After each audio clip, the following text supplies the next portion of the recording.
Santosh Lad foundation ವತಿಯಿಂದ ಬುದ್ಧ ಬಸವ ಹಾಗೂ ಅಂಬೇಡ್ಕರ್ ಅವರ ಕುರಿತು ಒಂದು ದಿನದ ವಿಚಾರ ಸಂಕಿರಣ ಕಾರ್ಯಕ್ರಮವನ್ನು ಹಮ್ಮಿಕೊಳ್ಳಲಾಗಿತ್ತು. ದಾವಣಗೆರೆ ನಗರದ ತ್ರಿಶೂಲ ಕಲಾಭವನದಲ್ಲಿ ನಡೆದ ಕಾರ್ಯಕ್ರಮವನ್ನು ಕಾರ್ಮಿಕ ಸಚಿವ ಸಂತೋಷ್ ಲಾಡ್ ವಿವಿಧ ಮಠಾಧೀಶರ ನೇತೃತ್ವದಲ್ಲಿ ದೀಪ ಬೆಳಗಿಸುವ ಮೂಲಕ ಉದ್ಘಾಟಿಸಿದರು. ನಂತರ ಕಾಗಿನೆಲೆ ಕನಕಪೀಠದ ನಿರಂಜನಾನಂದಪುರಿ ಸ್ವಾಮೀಜಿ ಮಾತನಾಡಿ, ಸಚಿವ ಸಂತೋಷ್ ಲಾಡ್ ಈ ದೇಶದ ಭವಿಷ್ಯದ ಜ್ಯೋತಿಗಳಿಗೆ ತತ್ವ ಸಿದ್ಧಾಂತಗಳನ್ನು ತಿಳಿಸುವ ನಿಟ್ಟಿನಲ್ಲಿ ಈ ಕಾರ್ಯಕ್ರಮವನ್ನು ಆಯೋಜಿಸಿದ್ದಾರೆ.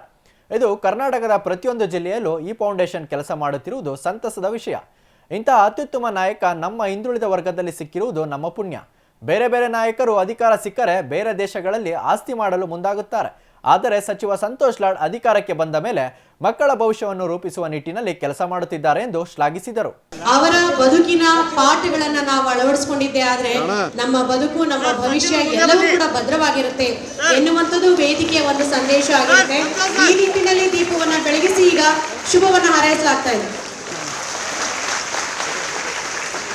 ನಮ್ಮ ಧಾರವಾಡದಲ್ಲಿ ರೊಟ್ಟಿ ತಟ್ಟಿದ ಗಟ್ಟಿ ಚಪ್ಪಾಳೆ ಇತ್ತು, ಇಲ್ಲಿ ಬೆಣ್ಣೆ ನೆಗರಿ ಮೃದುವಾದ ಚಪ್ಪಾಳೆ. ಇನ್ನೊಂದ್ಸತಿ ತೋರಿಸಿ. ಪರವಾಗಿಲ್ಲ.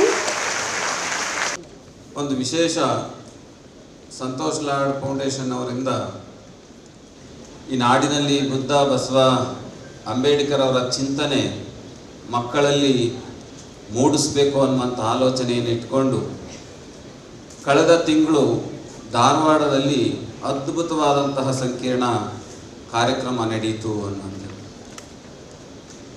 ಎಲ್ಲ ಸ್ವಾಮಿಗಳವ್ರನ್ನ ಒಟ್ಟಿಗೆ ಸೇರಿಸಿ ಸಂತೋಷ್ ಲಾಡ್ರವರು ಈ ಬುದ್ಧ ಬಸವ ಅಂಬೇಡ್ಕರ್ ಅವರ ಚಿಂತನೆಯನ್ನು ವಯಸ್ಸಾದಂಥ ಯಜಮಾನರುಗಳಿಗೆ ಹೇಳಬೇಕು ಅನ್ನುವಂಥ ಅಪೇಕ್ಷೆ ಪಡಲಿಲ್ಲ.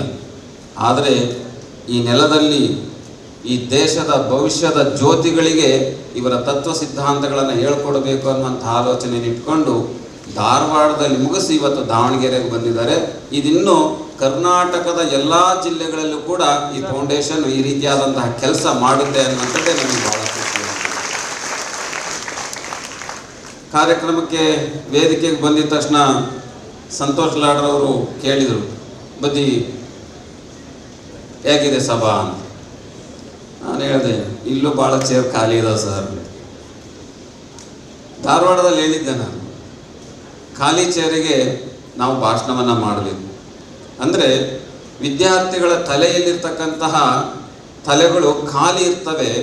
ಅಂತಹ ಖಾಲಿ ತಲೆಗಳಿಗೆ ಬುದ್ಧನ ಚಿಂತನೆಯನ್ನು ಬೇಕಾಗಿದೆ, ಬಸವನ ಚಿಂತನೆ ಬೇಕಾಗಿದೆ, ಅಂಬೇಡ್ಕರ ಚಿಂತನೆಗಳು ಬೇಕಾಗಿದೆ ಅನ್ನುವಂಥದ್ದು ನಮ್ಮ ಮೂಲ ಉದ್ದೇಶ ಆಗಿದೆ.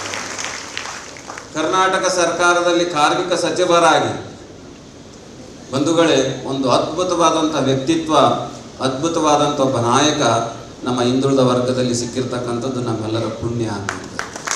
ಯಾಕೆ ಈ ಮಾತನ್ನು ಹೇಳಲಿಕ್ಕೆ ಇಷ್ಟಪಡ್ತೇನೆ ಅಂತಂದರೆ, ಯಾವುದೇ ಒಬ್ಬ ರಾಜಕಾರಣಿ MLA ಆಗಿದ ತಕ್ಷಣ, ಮಂತ್ರಿ ಆಗಿದ ತಕ್ಷಣ ಅವನು ಹೋಗೋದು ಸಿಂಗಾಪುರಲ್ಲಿ ಆಸ್ತಿ ಮಾಡೋಕ್ಕೆ, ದುಬೈಯಲ್ಲಿ ಆಸ್ತಿ ಮಾಡೋಕ್ಕೆ, ಅವ್ರು ಇನ್ನಿತರೆ ಕಂಟ್ರಿಗಳಲ್ಲಿ ಆಸ್ತಿ ಮಾಡೋಕ್ಕೆ ಹೋಗ್ತಾರೆ. ಆದರೆ ನಮ್ಮ ಸಂತೋಷ್ ಲಾಡ್ರವರು ಅವರು ಅಧಿಕಾರ ಬಂದ ನಂತರ ಈ ನೆಲದ ಮಕ್ಕಳಿಗೆ ಸಂಸ್ಕಾರವನ್ನು ಕೊಡಬೇಕು, ಈ ನೆಲದ ಮಕ್ಕಳಿಗೆ ಜ್ಞಾನವನ್ನು ಕೊಡಬೇಕು, ಈ ಮಕ್ಕಳಿಂದ ಈ ದೇಶ ಅಭಿವೃದ್ಧಿ ಆಗಲಿಕ್ಕೆ ಸಾಧ್ಯತೆ ಆಗುತ್ತೆ ಅನ್ನುವಂತಹ ಚಿಂತನೆಯನ್ನು ಇಟ್ಕೊಂಡು ಈ ಕಾರ್ಯಕ್ರಮವನ್ನು ಮಾಡ್ತಾ ಇರ್ತಕ್ಕಂಥದ್ದು ನಮಗೆ ಭಾಳ ಖುಷಿಯಾಗಿದೆ.